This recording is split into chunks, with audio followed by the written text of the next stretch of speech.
Yo tout le monde, c'est Koba. Aujourd'hui, je vous présente un logiciel de création de personnages 3D. Ce logiciel, c'est Character Creator. Je l'utilise pour compléter mon utilisation de ZBrush, Blender et Substance Painter. J'ai découvert ce logiciel en travaillant pour une chaîne Netflix et j'ai adoré sa gestion. C'est pourquoi j'ai décidé de vous le partager. Dans cette vidéo, j'ai pour objectif de créer un personnage en utilisant les différents outils de transfert entre les logiciels. Je vous montre les étapes pour générer un personnage issu de Character Creator relié au sculpte ZBrush. Sur Character Creator, je commence par générer un personnage par défaut. Dans Modify à droite, je peux retrouver tous les outils dont j'ai besoin. L'outil de création HD de la dernière version 5.0 contient des textures et subdivisions en haute définition. Je vais créer moi-même mes textures et subdivisions, donc je vais partir sur une version plus simple, en choisissant un personnage neutre de la version 3 de Character Creator. J'ai besoin d'évaluer le changement de volume que je vais apporter sur mon personnage. Le rendu d'argile est un bon moyen d'évaluer les lumières et les ombres. Je vais simuler un rendu gris avec des informations de reflets générées par ma scène, en retirant les textures et en paramétrant mon matériel. Dans le panneau matériel de Modify, je retrouve tous les outils de gestion des matériaux. Je sélectionne les différents noms de matériaux, choisis le shader traditionnel, sélectionne la diffuse, la normal map pour descendre la force à 0. Pour finir, je mets la diffuse et la spécular en gris foncé. Je peux commencer à travailler les proportions. Il existe plusieurs outils qui me permettent de modifier la géométrie et j'en utilise principalement deux. L'outil morpheur augmente ou réduit le volume sous forme de curseur. Chaque morpheur cible une partie du corps. Je peux créer mes propres morpheurs regroupant les modifications souhaitées d'une ou plusieurs parties du corps en même temps. L'outil proportion cible un bones du rig et me permet de le grossir ou le réduire. Il suffit de sélectionner le bones et appuyer sur la touche R pour modifier la partie du corps souhaitée. Avec ces deux outils, je commence par imaginer la silhouette. Mon but est d'obtenir une base de volume que je pourrais sculpter sur ZBrush. Je peux essayer les différentes animations et poses que propose Character Creator dans la bibliothèque Motion, ce qui me permet d'observer l'attitude de mon personnage et corriger les soucis de volume qui rentrent en conflit. Avant d'exporter sur ZBrush, j'utilise une pose personnalisée. Je pourrais utiliser les poses par défaut, mais je préfère sculpter un personnage avec une identité et du caractère propre à ce que j'imagine. Pour ce faire, je me rends dans l'outil Retirer et je restaure la pose de liaison. J'obtiens ainsi la pose initiale que gardent en mémoire les serveurs d'échange entre les différents logiciels. Ma pose est symétrique et tous les bones sont positionnés à 0. Il ne me reste qu'à modifier avec l'éditeur de pose. J'active en un premier temps la symétrie et je lui donne une pose un peu plus relâchée. Je ne suis pas encore sûr des modifications que je vais apporter dans ZBrush lors du sculpt, mais je pourrais modifier ma pose sur Character Creator et la transférer à ZBrush. La bibliothèque d'animation qui se trouve dans l'onglet Modèle est pratique pour positionner mon personnage.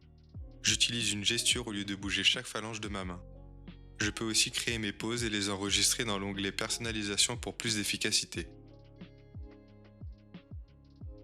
Je suis prêt à sculpter mon personnage sur ZBrush.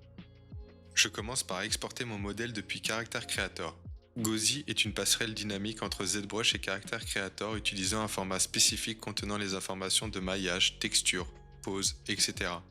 J'importerai ensuite les modifications avec le même processus mais en passant par ZBrush. Je peux cliquer sur l'outil d'exportation vers ZBrush. Pour commencer, j'utilise un réglage de création ne contenant que ma géométrie.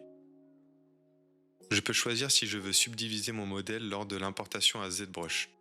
J'utilise une subdivision car dans ma méthode de travail, j'utilise le lissage de subdivision sur ZBrush. Mes subdivisions réduisent énormément les doigts du maillage par défaut de Character Creator.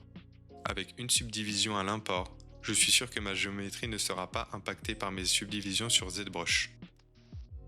J'active la mise à l'échelle de ZBrush. Je sépare les cils et les canaux lacrymaux pour pouvoir travailler exclusivement sur le corps de mon personnage. Je choisis ma pose actuelle et je suis prêt pour l'exportation. Sur ZBrush, je sculpte les bases de mon personnage. J'ai besoin d'augmenter la taille du volume de certaines parties du corps.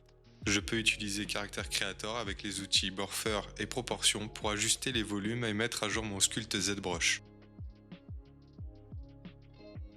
Pour importer les modifications sur Character Creator, je me rends dans l'option Plugin et sur l'onglet CC Gauzy+.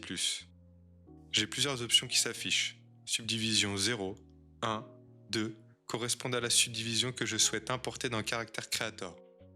Sur Character Creator, il est possible d'utiliser la LOD à partir du maillage et des textures.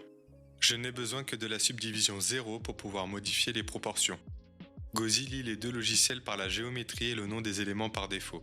Je désélectionne les options de texture et je vérifie le nom des subtools. J'ai la possibilité d'exporter seulement un élément, tous les éléments de mon fichier, ou bien les éléments visibles sur mon espace de travail. Une fenêtre s'ouvre m'indiquant les éléments ciblés pour être mis à jour. Je laisse les options par défaut, je coche surtout la mise à l'échelle de Character Creator, puis je valide. Je peux ajuster les proportions et la pose de mon personnage avec les outils que j'ai utilisés précédemment. La puissance de Character Creator couplée avec ZBrush est qu'il me permet de sculpter sur un modèle déjà rigué. Il est important de garder en mémoire que mon fichier Character Creator doit être à jour avec mon fichier ZBrush, que la géométrie et les UV ne soient pas modifiées. La pose utilisée sur Character Creator doit être transférée sur ZBrush avant de poursuivre le travail de sculpte.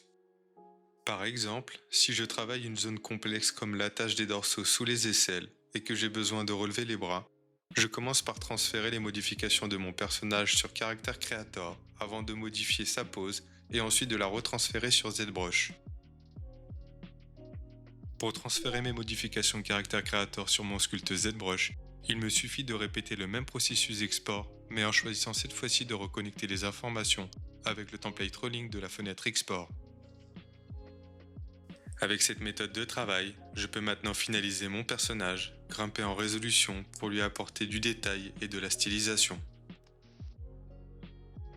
Maintenant que j'ai terminé mon travail de sculpte, je transfère sur Character Creator ma géométrie mais en choisissant cette fois-ci les 3 niveaux de subdivision.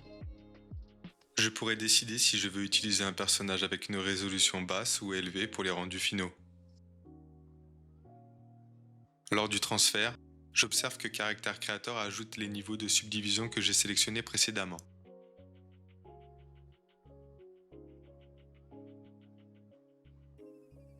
Je peux maintenant changer mon niveau de subdivision en sélectionnant mon personnage dans la fenêtre Scène à gauche ou bien dans le panneau Modify à droite. J'ai maintenant un personnage sculpté avec plusieurs niveaux de subdivision, il est rigué et les UV de départ sont intacts. Les animations et poses fonctionnent, je remarque quelques erreurs de déformation qui méritent d'être ajustées mais je pourrai m'en occuper lorsque j'importerai mon personnage sur Blender. J'espère que j'ai pu aider les personnes qui veulent se lancer avec ce nouveau logiciel, c'était un plaisir de partager ma découverte de Character Creator avec vous. La suite sera dans une prochaine vidéo. Je vous remercie d'avoir regardé ma vidéo, c'était Koba, à bientôt.